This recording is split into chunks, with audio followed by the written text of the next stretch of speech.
नमस्कार। द देसी अड्डा पर आपका स्वागत है। मैं हूं राकेश तिवारी। क्या वन नेशन वन इलेक्शन का प्रस्ताव कैबिनेट से पास हो जाने के बाद बिहार विधानसभा का चुनाव का पूरा गेम पलट गया है? क्या बिहार में जो 2025 में विधानसभा का चुनाव होना था वो क्या खटाई में पड़ गया है? क्या मामला है? आज इसी पर चर्चा होगी कि वन नेशन और वन इलेक्शन कैबिनेट में प्रस्ताव मंजूर हो जाने के बाद बिहार में चुनाव की संभावनाएं क्या है? क्या बिहार में चुनाव 29 तक टल जाएगी या उससे पहले संभावना है? क्या है, इसी पर आज पूरी चर्चा करेंगे। देखिए, हुआ ये है कि देश में लोकसभा और विधानसभा चुनाव एक साथ कराने के प्रस्ताव को बुधवार को केंद्रीय कमेटी ने मंजूरी दे दी है। इस बिल को शीतकालीन सत्र में नवंबर दिसंबर के महीने में लाया जाएगा और पेश किया जाएगा। इस बिल पर चर्चा होगी और तब उसके बाद ये फैसला होगा कि क्या ये बिल पास हो जाता है या नहीं। यदि बिल पास हो गया तो पूरे देश में 2 चरणों में वन नेशन वन इलेक्शन का जो कानून है वो मंजूर हो जाएगा और उसी तरह से चुनाव होंगे। देखिए, कैबिनेट मंत्री अश्वनी वैष्णव ने ऐलान किया है बैठक के बाद कि पहले फेज में विधानसभा और लोकसभा इन दोनों के चुनाव एक साथ होंगे और दूसरे फेज में 100 दिनों के भीतर जितने भी निकाय चुनाव हैं वो सब एक साथ होंगे। आप सबको पता है, गृह मंत्री अमित शाह ने कहा था सरकार इसी कार्यकाल में वन नेशन वन इलेक्शन का प्रस्ताव लाएगी और उसे पारित कराएगी। 15 अगस्त को प्रधानमंत्री ने कहा था बार बार चुनाव होने से देश की प्रगति रुक जाती है और इसी के बाद वन नेशन वन इलेक्शन पर विचार करने के लिए पूर्व राष्ट्रपति रामनाथ कोविंद की अध्यक्षता में एक कमेटी बनाई गई और इस कमेटी ने 14 मार्च को राष्ट्रपति द्रौपदी मुर्मू को अपनी रिपोर्ट सौंप दी। 18,626 पन्नों की ये रिपोर्ट है। अब इस रिपोर्ट पेश करने के बाद अब उसे कैबिनेट ने भी उसे मंजूरी दे दी और अब इसे पेश किया जाएगा शीतकालीन सत्र में। रामनाथ कोविंद की पैनल है ने सुझाव दिया है, वो 5 महत्वपूर्ण सुझाव है।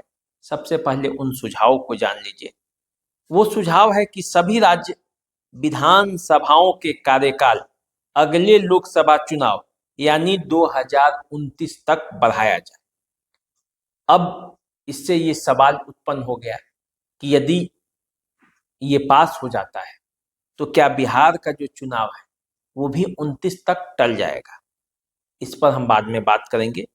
दूसरा जो प्रस्ताव है वो है कि हंग असेंबली नो कॉन्फिडेंस मोशन होने पर बाकी 5 साल के कार्यकाल के लिए नए सिरे से चुनाव कराए जा सकते हैं। असेंबली यदि भंग हो गई, असेंबली यदि बिना किसी को बहुमत नहीं मिला, सरकार भी नहीं बन पा रही है, तो वैसी स्थिति में 5 साल के लिए उसी समय नए सिरे से चुनाव कराए जा सकते हैं। पहले फेज में लोकसभा विधानसभा चुनाव एक साथ कराए जा सकते हैं। उसके बाद दूसरे फेज में 100 दिनों के भीतर लोकल बॉडी के इलेक्शन कराए जा सकते हैं। चौथा जो सुझाव है वो है कि चुनाव आयोग लोकसभा विधानसभा स्थानीय निकाय चुनावों के लिए राज्य चुनाव अधिकारियों के परामर्श से सिंगल वोटर लिस्ट और वोटर आई कार्ड तैयार करेगा। ये चौथा प्रस्ताव है। और पांचवा जो महत्वपूर्ण बात है वो है कि कोविड पैनल ने एक साथ चुनाव कराने के लिए उपकरणों, जनशक्ति और सुरक्षा बलों की एडवांस प्लानिंग की सिफारिश की है। तो ये पूरा मामला है, ये सिफारिशें हुई हैं रामनाथ कोविंद की जो टीम बनी थी, जो कमेटी बनी थी उनकी अध्यक्षता में। अब इस बिल को कानून बनाने में कोई अड़चन आएगी या नहीं आएगी, इस बात पर भी जरा हम लोग बातचीत करें तो ज्यादा अच्छा है, समझ पाएंगे। देखिए, रामनाथ कोविंद की जो कमेटी ने 18 संवैधानिक बदलावों का सुझाव दिया है। अब संवैधानिक बदलाव जो है वो 18 तरह के संवैधानिक बदलाव करने के सुझाव दिए हैं, जिसमें से ज्यादातर राज्यों की विधानसभाओं की सहमति जरूरी नहीं है। अब इसमें से जो सुझाव दिए गए हैं, इसमें से अधिकतर सुझाव वैसे हैं जिसमें विधानसभाओं की सहमति की जरूरत नहीं है। दूसरा, कुछ संवैधानिक बदलावों के लिए बिलों को संसद में पास कराना जरूरी होगा। कुछ ऐसे सुझाव भी हैं जिनको पास कराने के लिए संसद की मंजूरी जरूरी होगी, उसको पास कराना ही पड़ेगा। सिंगल इलेक्टोरल रोल और सिंगल वोटर आईडी कार्ड के लिए आधे से ज्यादा राज्यों की मंजूरी जरूरी होगी। जितने भी राज्य हैं देश में, उसमें से आधे से अधिक राज्य चाहेंगे तभी सिंगल जो वोटर आईडी कार्ड या हो पाएगा, और उसी आईडी कार्ड पे जो है वो लोग दे पाएंगे अपना वोट। संभव है कोविंद कमेटी की रिपोर्ट पर लॉ कमीशन भी अपनी रिपोर्ट पेश करे। सूत्रों का कहना है कि लॉ कमीशन 2029 में लोकसभा, विधानसभा, स्थानीय निकायों और पंचायत चुनाव एक साथ कराने का भी सुझाव देते। इसके अलावा लॉ कमीशन गठबंधन सरकार और हंग असेंबली जैसी स्थिति आने पर नियम की मांग कर सकता है। देखिए, एक देश एक कानून लागू करने के लिए कई राज्य के विधानसभाओं का कार्यकाल घट जाएगा यदि ये कानून लागू होता है। और यदि लागू किया जाएगा तो क्या क्या हो सकता है भारत में।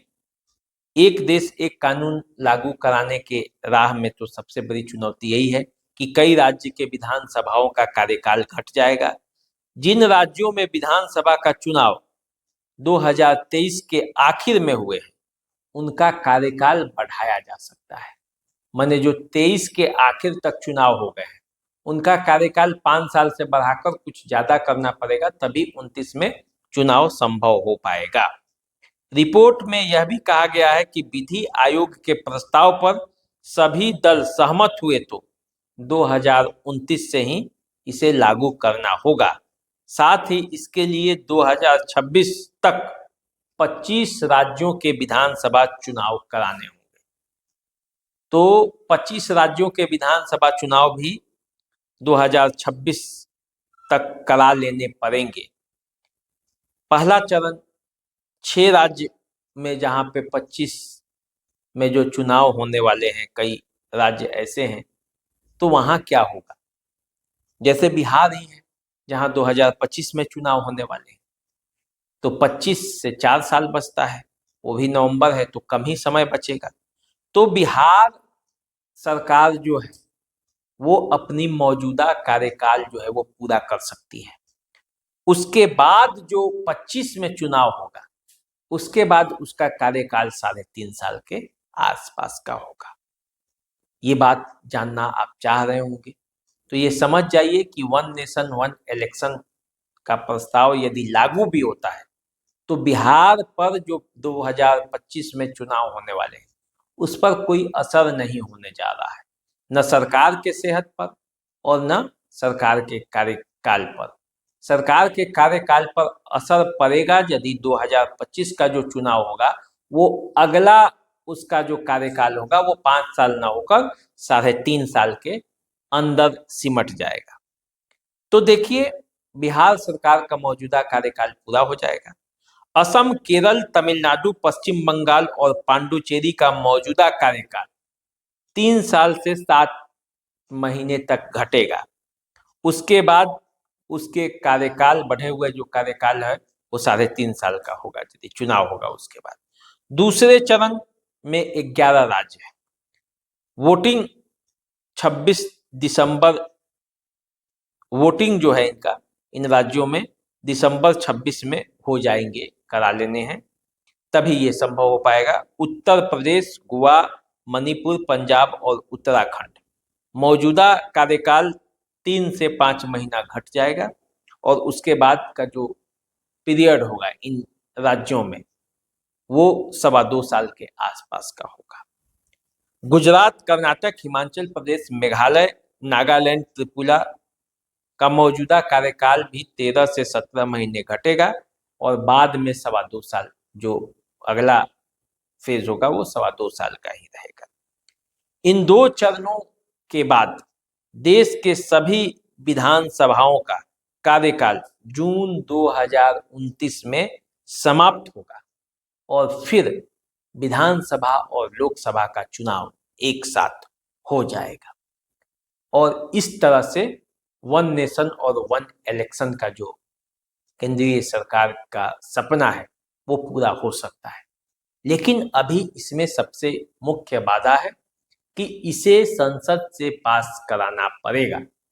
केंद्रीय कैबिनेट ने तो इसे मंजूरी दे दी, लेकिन जब तक ये संसद से पास नहीं होगा, राष्ट्रपति का हस्ताक्षर नहीं होगा, तब तक इस फैसले को लागू न सरकार कर पाएगी न कोई कर पाएगा। तो इसलिए आपको इंतजार करना पड़ेगा और ये देखना पड़ेगा कि आखिर जब संसद के शीतकालीन सत्र में यह प्रस्ताव पेश किया जाता है तो ये प्रस्ताव लागू होने के लिए पास हो पाता है या नहीं। राज्यसभा और लोकसभा दोनों से पास होने के बाद राष्ट्रपति का जो है इस पे मुहर लगेगा और उसके बाद ही ये कानून बनेगा और इसी के तहत चुनाव हो पाएगा। तो देखिए आगे क्या होता है। आप हमारे साथ बने रहिए, हम आपको इसी तरह की खबर सुनाते रहेंगे, दिखाते रहेंगे, बताते रहेंगे। चैनल को सब्सक्राइब कर लीजिए। नमस्कार।